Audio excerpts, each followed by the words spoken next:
introducing myself. I'm Don Fritchie with Atlantic Coast Mortgage. Well, it's so nice to meet you, Don. I'm glad to be here. Nice to meet you all. It's good to have an opportunity to share with you a little bit of information about a program that is coming back into, I won't say vogue, but certainly it's an option that should be considered by some people. So we've got two broad topics that we're going to cover. Number one is who would benefit from an ARM, and number two is getting into the nitty-gritty details of the savings that you can enjoy about an ARM itself that you may not be aware of, at least to give you a perspective on what could be done with an ARM and who might be able to use one. So, why would somebody want to use an ARM? And this, we don't need to be staring at the screen. You've got it all in front of you. We definitely want to engage and kind of enable ourselves to incorporate this information. So let's talk about it. Who do you think would benefit from an ARM? What's an ARM? Good question. Right at the top of your page 2, adjustable rate mortgages. So let's define that real quick. An ARM or an adjustable rate mortgage is one that is fixed for a period of time and then adjusts typically on an annual basis thereafter until the loan is paid off. We'll go over a few different types of ARMs in a moment, but that is the definition of an ARM. It's an adjustable rate. Most people would call it a fixed adjustable rate mortgage. But so we can switch this up. Are you more comfortable defining the terms first, or thinking about who might benefit from it? Doesn't matter. All right. Well, I'll give you a couple. The main benefits of an ARM are going to be a lower monthly payment. I mean, that is the long and short of it. For some period of time. For some period of time, yeah. So, who would benefit from a lower monthly payment? Someone's going to sell? Me. Yeah, if you're not going to be there long. Me. Yeah. Okay, You know so you're gonna be there for- so by definition, an adjustable rate mortgage is fixed for a period of time and then will adjust thereafter. So, those that are going to be in the property for a period of time less than, equal to, or just longer than the fixed period would benefit from that. Assuming that rates are going up. Assuming rates are going up, certainly. But if you're looking at locking a rate, okay, for the foreseeable future, doesn't matter whether rates are going up or going down. If you're comparing it to a fixed rate mortgage, it will have a lower payment, and it will give you a net savings at the end of whatever term you're in the house or you have the loan. So those that would benefit are people that would be in the home or anticipate a shorter ownership period. For instance, if somebody is moving into a particular property because their kids are going to school and will be moving on to college after that, a lot of people move into this area because they want to go to the high schools. After they're out of high school, the parents might have another idea as to where they want to go. So if they've got a term that is foreseeable and they anticipate moving out of the home within that period of time, obviously they could take advantage of a lower monthly payment. So I might also benefit if I have high expenses now that I believe are going to be reduced at some point in the future, maybe car payments or other things, Yep. or I'm going to acquire some amount of money maybe, or I expect my income to go up. Exactly. So Yeah. So to a couple of your points there, number one, if you anticipate that you will be able to pay the loan off in its entirety before the term ends, then obviously there's no reason not to enjoy a lower monthly payment before that happens. If you anticipate some significant money coming in, whether it's through your job or inheritance or what have you, and you're going to pay it off, why not save a few $100s a month, a few $1,000s over time to take advantage of a lower monthly payment? So, exactly. Being able to pay the mortgage off before the term. If you anticipate moving forward after the fixed term, transitioning into a fixed rate, depends on where they are, because you will have additional funds through additional income to afford a higher monthly payment. Yeah. Does it cost more to start in the beginning with an adjustable rate mortgage than to, No. Closing costs aren't greater. they're not No. greater? No, no. We'll go over a couple different comparisons between conforming or a 30-year fixed and an ARM, and you can see what the differences are. But generally, you're looking at 0 or close to 0 points, just like you would with a fixed rate. You can buy the rate down. In some cases, it's advantageous to buy the rate down with points, but we'll take a look at that. So, you had another question? No, I have Comment? another suggestion. Yes. So I could also take the lower interest rate, Mhm. create lower payments, Mm-hmm. and take the savings that I have from those lower payments and pay off other expenses. So if I have a car payment that's $500 a month, Mm-hmm. and that's gonna go for 5 years, and I could take, if I could get a 5 or a 7-year ARM, I might get my payment down by about that much, take that money, instead of paying it there, pay off that car loan, and get that done faster. You could do that, and I also know people that have taken the extra money that would go into a fixed rate mortgage and actually invest that in the stock market. That's additional retirement savings that they can use. So there's no reason to get a fixed rate mortgage if you don't have to. If you anticipate the future and you anticipate that this may be advantageous to you, there's no reason to ignore an ARM versus a fixed rate mortgage moving forward. So those also that may see their credit score increase over time, if they've got a relatively low credit score right now, and an ARM would facilitate a lower monthly payment to where they can move in because the rate is lower, then that is something they want to take a look at as well. Another reason potentially is if you anticipate that fixed rates are peaking now, to your point about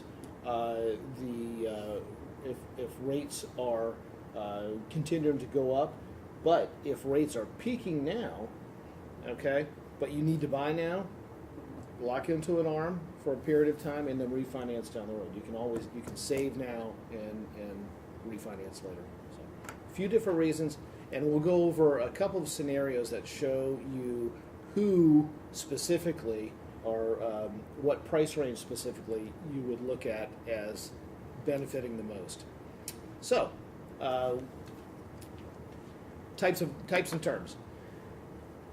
You see I crossed out the 1-1 arm. We used to have 1 year arm. You remember the 1-1 arm, yeah. I remember the 6 month. Yeah, in the 6-month arm, absolutely, yeah. Those, a lot of those were based on the Kofi indexes, which are getting phased out now. I understand the San Francisco Bank is phasing out the Kofi indexes. We'll talk about aside real briefly the LIBOR index, which are a lot of these arms are based on, is being phased out as of 2020. So there is some uncertainty there, but because the terms of the loan can't change, they're stuck. We're really uncertain. I don't think the industry has an answer yet as to what's going to happen when the LIBOR goes away for those loans that are based on LIBOR, which a lot of them are now. But anyways, so you'll see up there, 3, 5, 7, 10-year arms. Those are standard terms. And the first number is the fixed period. So you'll see fixed periods of 3, 5, 7, and 10 years. The second number is the subsequent adjustment periods. So for the first one, for instance, the 3-1 arm, it'll be fixed for 5 years, and then every year thereafter it will be subject to change. And we'll go over what that means in the next slide. You also have a couple different options there that are unique and unusual, in many cases just to the credit unions, the 5-5 arm and the 15-15 arm. So fixed for 5 years, and then fixed or adjusting every 5 years thereafter for the 5-5 arm. That is a unique program. If you catch it at the right time, it can be a great deal.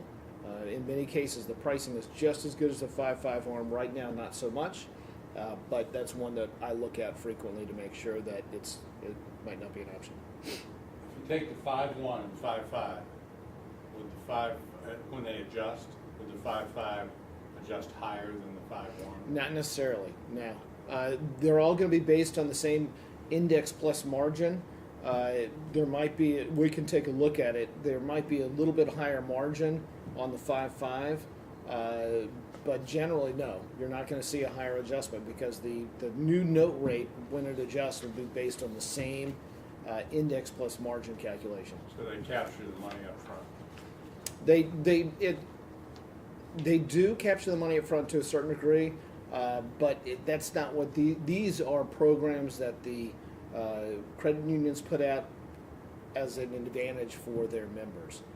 We happen to have, as I mentioned, some relationships with credit unions, so we have some of those programs that we can bring in the house. But it's nothing more than an additional program that they offer, much like 100% financing with no MI. Those are unique to a certain degree to the credit unions. This is the same kind of thing. It's a specific offering, as well as the 15-15R.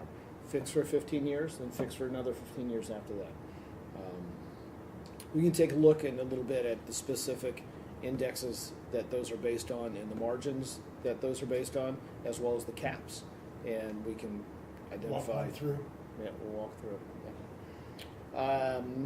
So there's also, we want to make sure that it's either going to be 30-year AM or a balloon. Balloons are out of vogue right now, as those are non-QM loans. Do you guys know what qualified mortgages are and what actually a qualified mortgage is?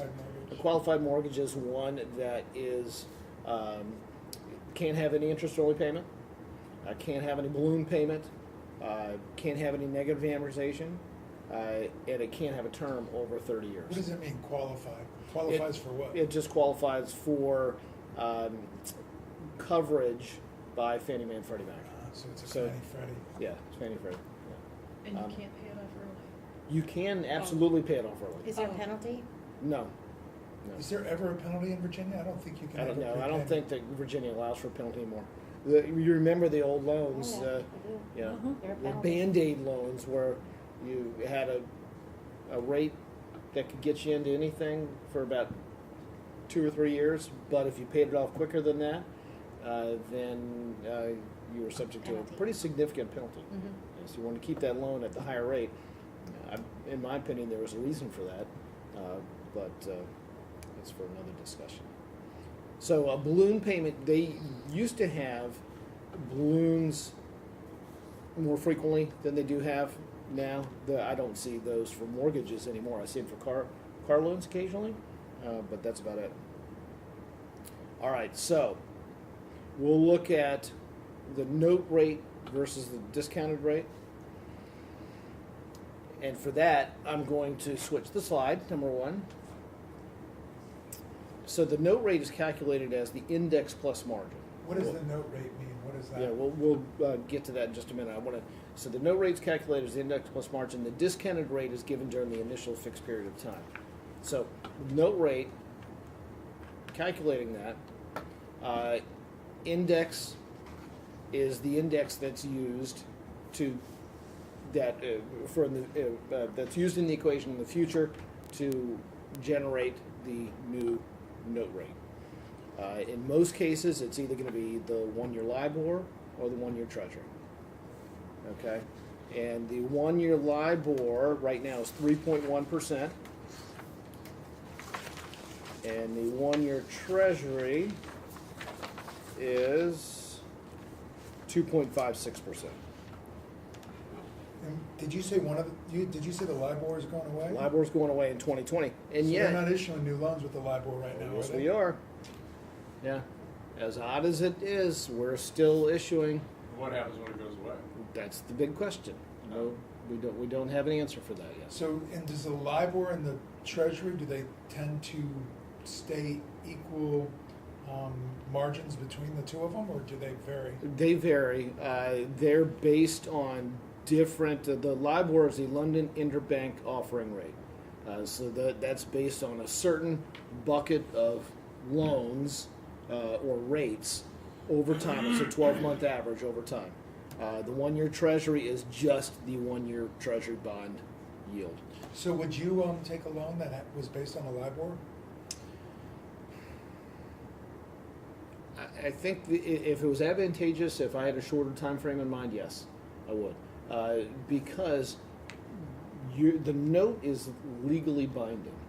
A mortgage company cannot come in and do anything different, so they're going to have to come up with a way to replace the LIBOR that is similar enough to what is current practice, to where that continues. I don't know how they're going to do it. I don't know what they're going to do, but that has to happen. There's no way that they can make any adjustments to that otherwise. Why is the LIBOR going away? It's that I don't have a good answer for. I do know that the companies, there was a scandal not too long ago with regard to the LIBOR. There was a manipulation of the LIBOR, and that, I believe, led to many people suggesting that the LIBOR should go away. It's subject to manipulation in that regard. So, all right. So, So the note rate would be, if it's a 3-1 arm, the 3, is that the note rate? no. So let's go over that. So you've got an index, a margin, and cap. So let's use the index of the LIBOR, 3.1% right now. Most loans are going to have a margin. So the index is variable dependent on where that index is on a particular day, moment in time. The margin is fixed for the life of the loan. Typically, margins are going to be 2.25% to 2.75%. The rates that I'm quoting later in the presentation, the margins are 2.25%. Okay. So I would add that to the, Yep. You're going to go for the note rate. You're going to go index plus margin. That equals the note rate. Okay. And so let's do that real quick. So the index 3.1%, margin of 2.25%, the rate of 5.35%. That doesn't sound too good, does it? Mm-hmm. No. So, but you but that's look what it would adjust to if the adjustment period was now? was now. If you look, the discounted rate that's offered is less than the actual calculated note rate. So what would you offer that loan for today? We'll get to that. You're way ahead of the game. Way ahead of the game. So, just based on the calculation, then the caps themselves, typically you're going to have caps of 225 for conforming or jumbo loans, 225. So you're going to have three different numbers. 2/2/5 means that the initial adjustment change can't be greater than 2%. So in other words, if you've got a rate of 3.875%, your first adjustment cannot be more than 5.875%. Now, it's always going to be based on the index plus margin. So if the index plus margin is less than 5.875, that's what the new note rate will be. If it's more than, it'll be capped at 5.875 or the note rate plus, or Do the the caps initial work rate. on the downside as well as the upside? Yes, absolutely. So if we were at Yeah. higher rates, that Yeah, could absolutely. come Now, into there play. will be a floor, and the floor for all of these loans is the margin. Okay. So if the margin's 2.25%, it can never go below the margin. Okay. Now, there are some loans by some banks that might have a 5.25 cap. Okay, 5.25 is a 5% initial adjustment rate max, and then subsequent to that, 2% max, and then lifetime 5% max. So let's go back to the 2.25. 2% initial change, then subsequent changes annually thereafter cannot be more than a further 2% above that rate, and then over the life of the loan can't be any more than 5% Of the original. of the rate. original rate. Yeah, the original discounted rate. Does that make sense? Mm-hmm. All right. Okay, so now we'll get into some rates, some differences in the rates here. What I've done is given you couple different scenarios, a couple different rates. We'll go into some specific scenarios after this. Yes, Janelle. Can I just clarify? Please do, yeah. So the 225, the first adjustment, it can't be more than 2%. Mhm. The next time, it can't be more than 2%. Correct. The last one, for the 5, it can't be more than 5% from the Original rate. Now that last one is the lifetime cap. Right. Okay, so in other words, if you have a starting rate of 3.875, the initial change cannot be more than 5.875, and that's only if rates continue to go up at a significant increase. Then the next adjustment after that, the second adjustment, cannot go above 7.875. Right. And then the last adjustment, even if rates continue to trend up significantly higher, you would think the third adjustment would get you up to where we're at now, We're at 7. We're at 7.87. 9.875, but you can't because it's capped at 5%. So it would be 8.875. Correct. Okay. That's the highest it could ever go is 8.875. Gotcha. Thank you. Yep. Okay, so some the differences in rates. So right now, for a conforming 30-year fixed, we're at 4.75% with a quarter point.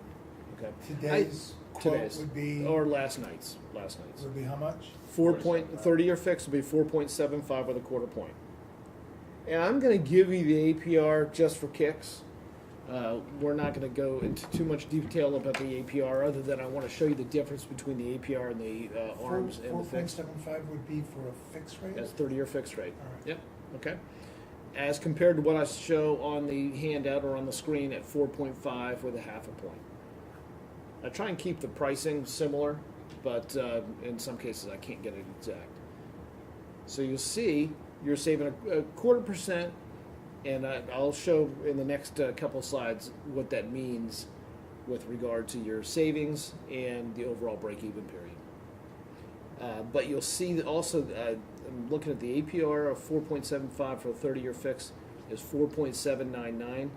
Now you'll see the APR of the ARMs are significantly higher, 5.197, and that's just because they add in some of the worst-case calculations to the calculation of the annual percentage rate.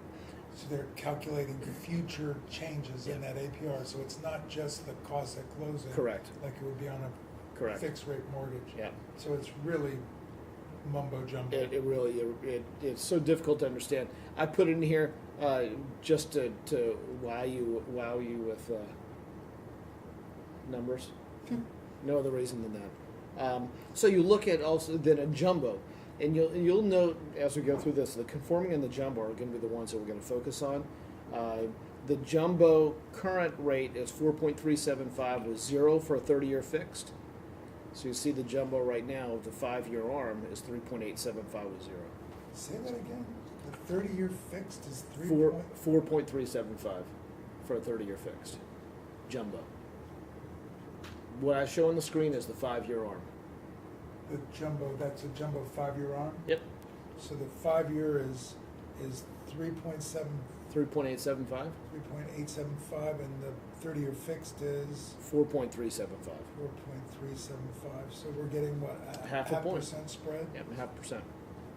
Now, you'll look at the government arms, and you'll see I also highlighted the government arms have slightly lower caps. The government caps are 115 as opposed to 225, which we see in most conforming rates.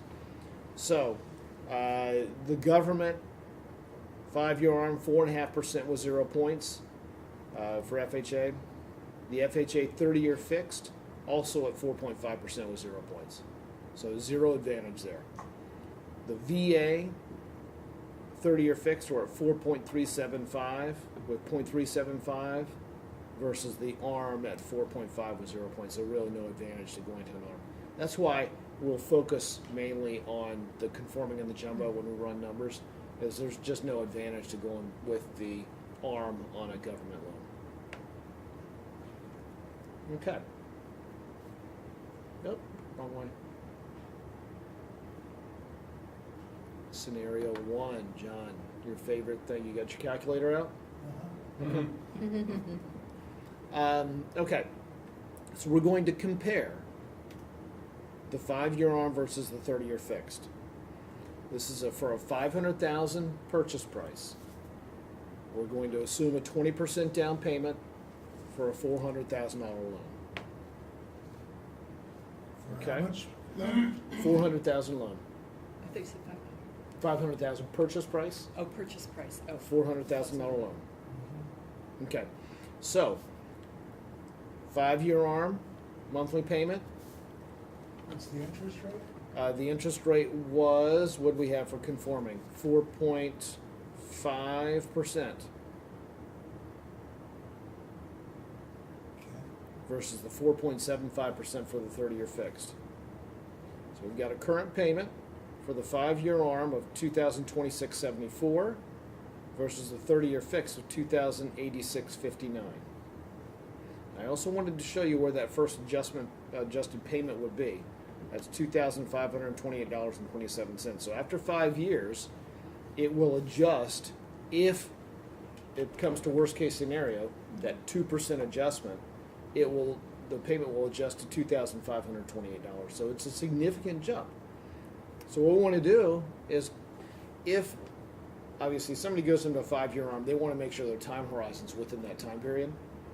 But we also want to say, okay, if you are somehow stuck in a situation where you can't move out or you can't refinance after the 5 years, when is your break-even period? When will it become too costly or more costly to go with an ARM than it will for a fixed rate? So what we do is we calculate two different things. Number one, what the difference in the interest paid over that time period. We'll use 60 months, okay? And the difference between the remaining principal interest, or principal balance over that time frame. Because the way that the amortization is calculated, there is a difference after 5 years of what the principal balance will be and what the interest is. Both of them are going to be lower. Both the interest and the principal balance will be lower over 5 years. So, given that, there's a total savings over 60 months of $6,314. Okay? Now, you divide 3,000 and how much? $6,314 in total savings. Okay? Now, what we're going to do is we're going to take the difference between the first adjusted payment and what you would have paid for the 30-year fixed. We're going to take that number and divide that into 6314. Okay, so it's the difference in the potential payments into 6314. That gives you 14 months. So the total break-even period is 74 months. Okay, for the conforming loan. So if somebody anticipates being in the house for 74 months or less, the ARM is worthwhile considering. Okay. Without considering future value and present value of money and what you could have done with that money. Yeah, we're going to use a Whatever simple else. calculation here. Right. Simple, and we're only looking at 5 years out. So, you know. At 74 months, everything you've saved, you're given back. Mm-hmm. Yep. Are Exactly. your closing costs different between the 5-1 and the 30-year? No, they're not pretty much yeah. pretty much the same. And I have included in this any cost of points or anything like that into this calculation. So when you calculated the future value of the loan in each case, is that calculated into this? I haven't calculated the future value of the loan, but I've calculated the future principal balance. That's what I meant. That's what I meant. Yes, Yeah. I have. Yep. Okay, so that's conforming. So you can see, there's some value there if somebody has a real short time frame. Now, what we'll also, what I did not do is a 7-year ARM. The reason I did 5-year ARM was because the government loans don't really have a 7-year option, so I wanted to show what the government was in comparison. The 7-year ARM we'd likely calculate a break-even or a break-even scenario closer to 80 to 85 months. Actually, no, I take that back. It'd be closer to Yeah, closer to 85 months is where you would be with the break-even analysis for a 7-year arm. Okay. 7 times 12 is 84, so you only got one more month? I'm sorry. Yeah, no, That doesn't I was make incorrect. I sense. was incorrect. It was 95 months. Is there a software that will do these calculations for you that No. you know of? No. I'm going So- to develop one. Yeah. Okay. So basically, after your first adjustment, then you're, A little bit. Yeah, a little bit thereafter. Yeah. So, no, John, you could get an Excel spreadsheet and create a formula to do this. Yes, Have a yeah, regression easily. analysis. Yeah, you could do that. Okay, but the one that I'm really excited about is for the jumbo. Jumbo, we're going to use a scenario of $1 million purchase, 20% down for an $800,000 loan amount. Okay? So we're looking at the rate difference of, for the 5-year armor is 3.875, for the 30-year fixed is 4.375. Those are the two rates we're using for this calculation. So a 0.5% spread. 0.5% spread.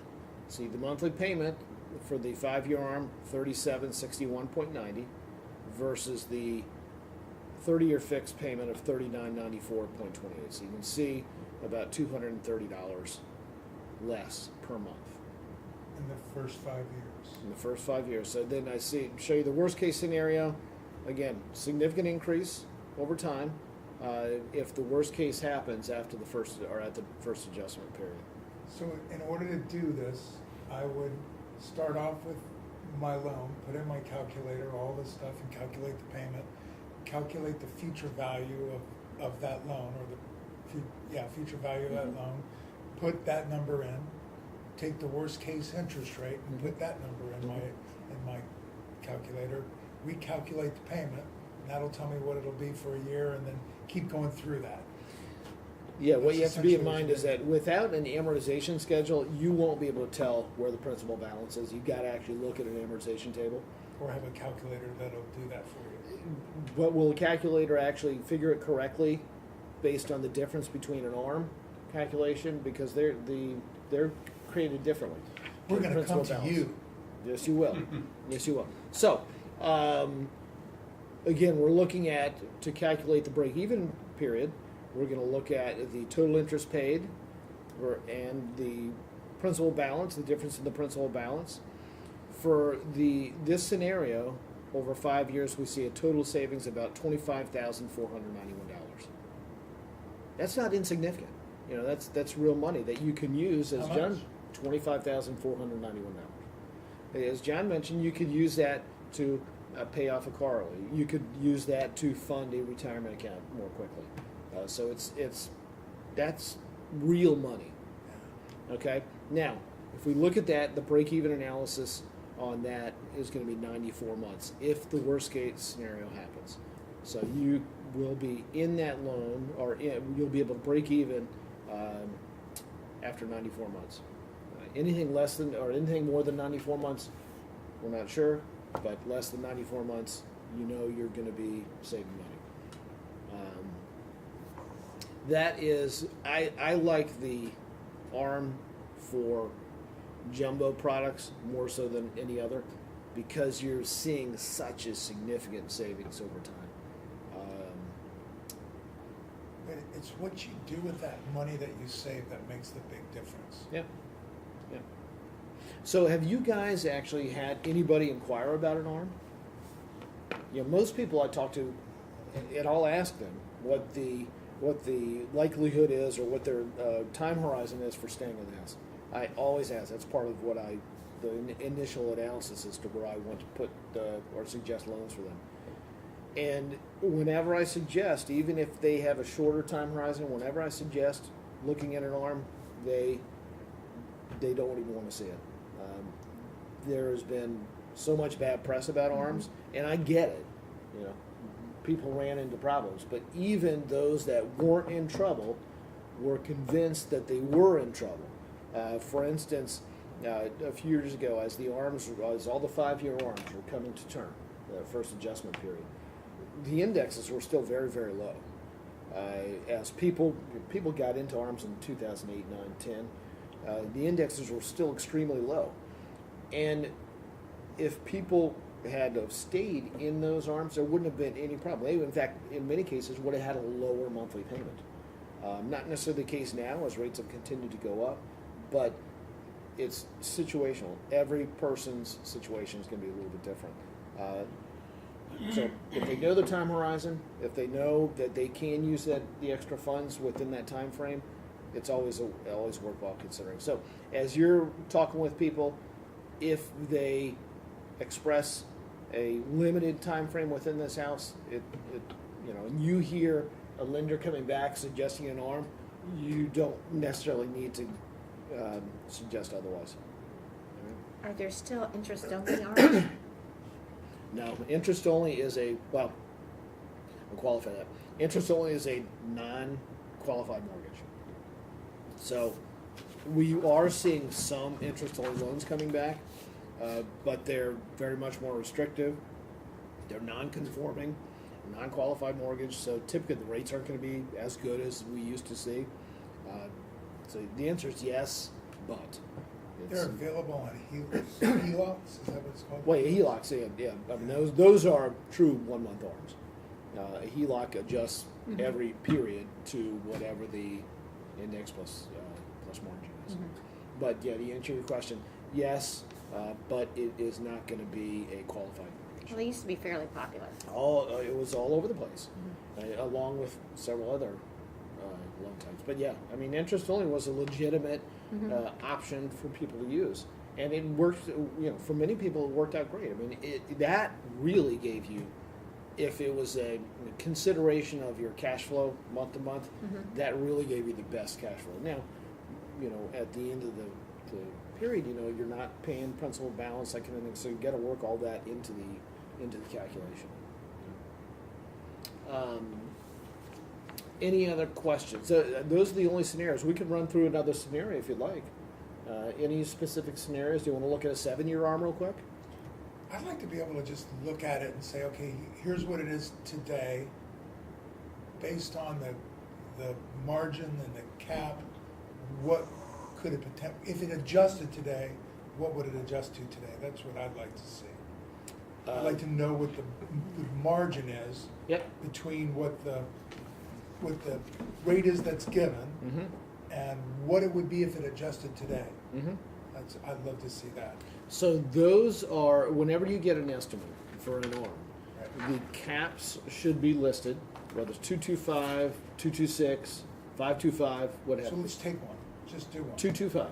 All right, so a 225. What's the interest rate today on a 225? On the 5-year ARM 225, we're at 3.875%. So it's 3.875%, and it's a 2% cap. 2% cap. So if it changed today, it would be at 5.875 today. Correct. And what's the fixed rate? Fixed rate on this was 4.375. 4.375. So you're gonna beat the spread by 0.5% for how many years? It's 5 years. For 5 years. But if it were to adjust today, everything being the same, there's a 1.5% spread between 5.875 and 4.375. Wait a minute now? Oh yeah. 5 point. Yeah. So But you will there's have seen the advantages for those previous 5 years. Right. Yeah. Right. Yep. Right. And there's caps in any case, which are gonna, because the caps too, the difference here is 1.5%. So there's a potential upward swing of that. If interest rates just stayed flat, did nothing, then I would have to expect that it would go up by 1.5% after 5. So you'll see that what that means in terms of the actual monthly payment here. Right. So the 5-year ARM current monthly payment with the 3.875 rate, $3,671, versus the 30-year fixed payment at 4.375, $39.94, and then worst case adjustment at 2%, you're at $47.32 after 5 years, and that's where we get the calculation 94 months break even, is by taking this number minus this number and then divide that into the total savings that you've enjoyed over the previous 5 years. Make sense? Yes. Okay. Completely baffled? No. Everything good? All right. Another question. Please, yeah. Okay, so when we're going to the 5/1 arm, Mm-hmm. how does that differ information-wise when you're saying something like the 225? So the 5 stands for the fixed period. Mhm. The 1 stands for the adjustment period. But isn't there like a cap? Yeah, so those kind of work in concert with each other. That's the Okay, so the 225. 5-year fixed period, Right. then what the 1 means after the 5/1 is that it's adjustable, it will adjust every Every year year. thereafter. For the Until the Oh, loan's paid off. okay, so there really is no like. Yeah.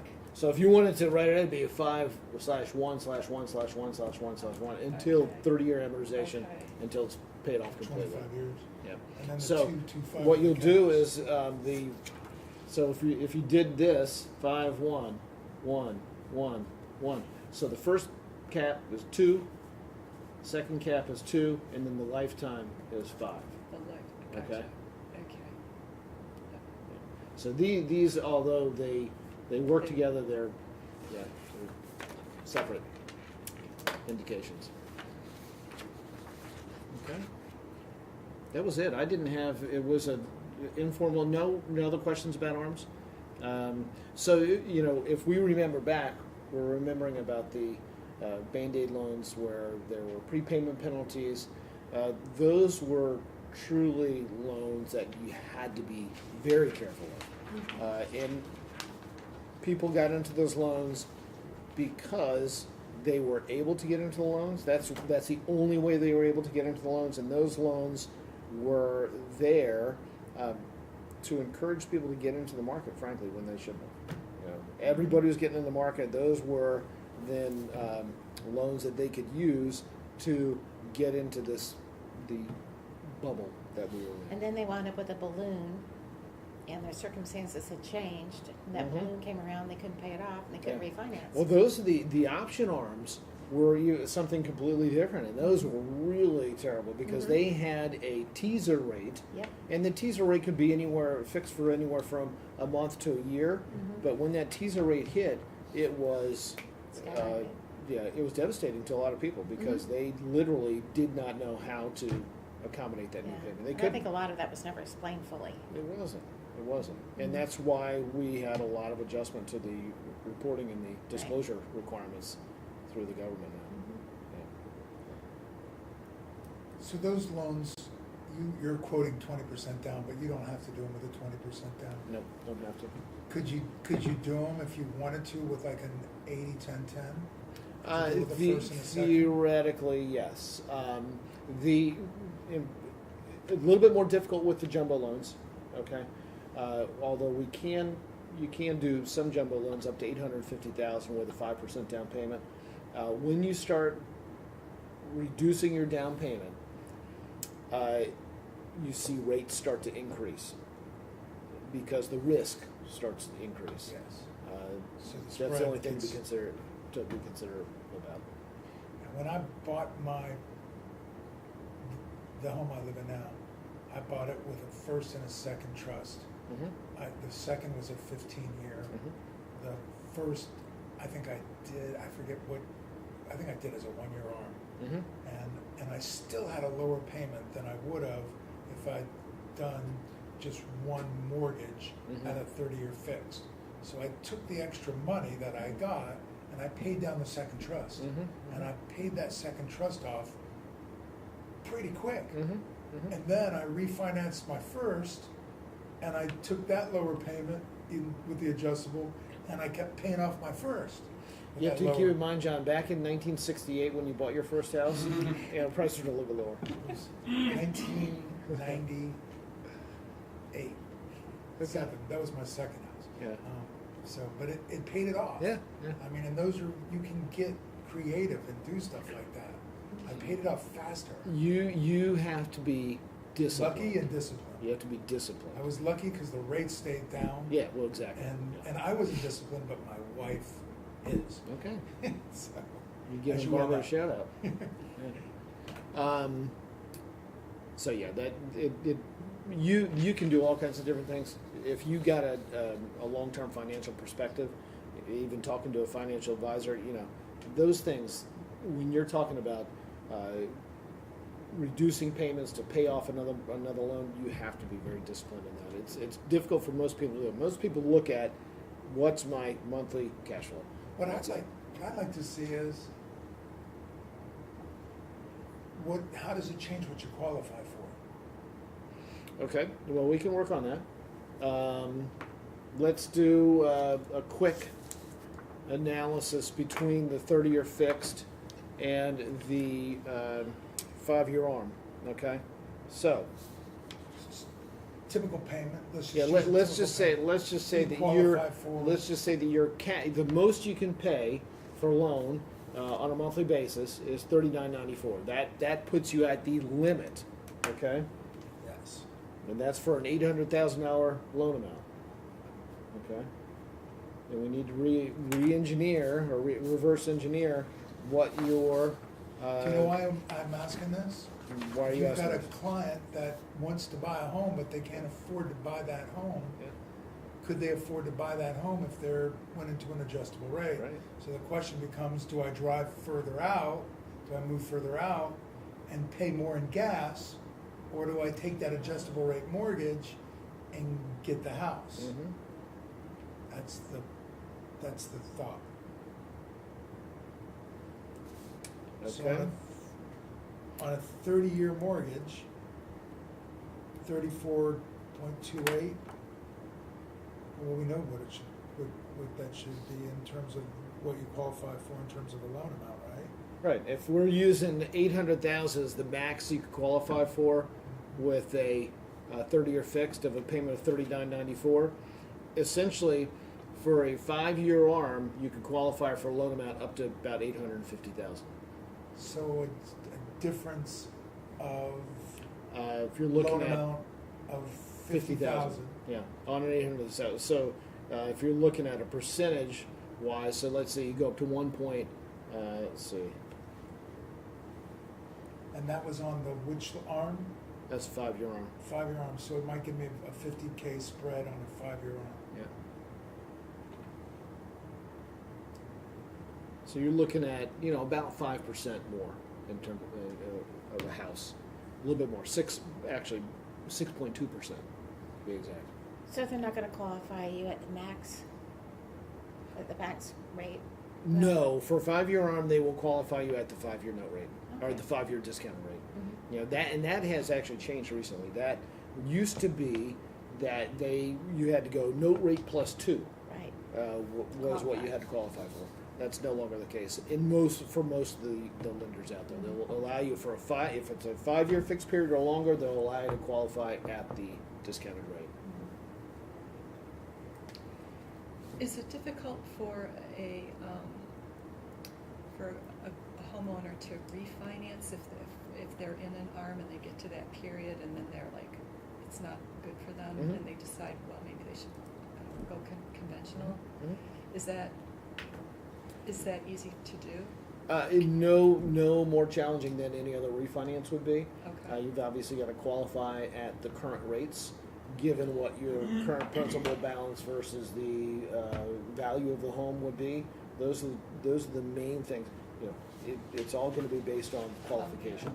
Because you hear about people who have these balloon, and then they lose their home. Yeah, and that's one thing that's changed with the new ARMs. There are no balloon payments.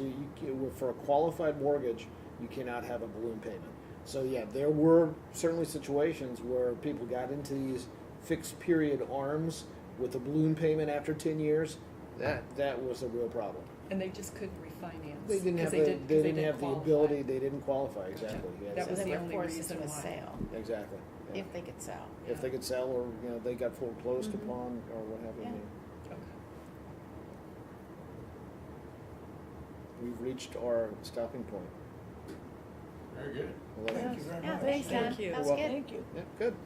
Glad you enjoyed it. And if you have any questions, feel free to reach out and ask away. Perfect. John, are you noodling through another question? No? You can That's see the enough, sorry. cogs Yeah. moving. All right, well, I appreciate everybody's attention, and have a Thank you great very day and a much. great weekend. Thank Yeah. you. Yeah, thank you.